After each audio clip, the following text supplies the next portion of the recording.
بسم اللہ الرحمن الرحیم۔ السلام علیکم ورحمۃ اللہ وبرکاتہ۔ بخاری و مسلم شریف میں ایک حدیث ہے، سبحان اللہ و بحمدہ کہنے کی فضیلت کے حوالے سے نبی کریم صلی اللہ علیہ وسلم نے فرمایا، جو شخص صبح و شام سبحان اللہ و بحمدہ کہے، قیامت والے دن اس سے کوئی افضل کلمات لے کر نہیں آئے گا۔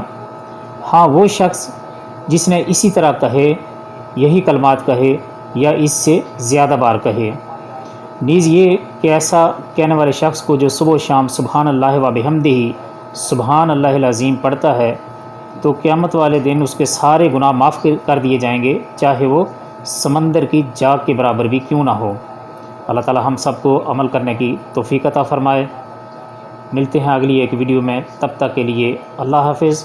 یہ مختصر سی ویڈیو 1 منٹ کی اگر پسند آئے تو لائک، شیئر اور کمنٹ ضرور کیجیے گا، اور ساتھ ہی بیل آئیکن کو بھی ضرور دبا دیجیے گا تاکہ ہر اچھی آنے والی بات اب تک بر وقت پہنچتی رہے۔ السلام علیکم ورحمۃ اللہ وبرکاتہ۔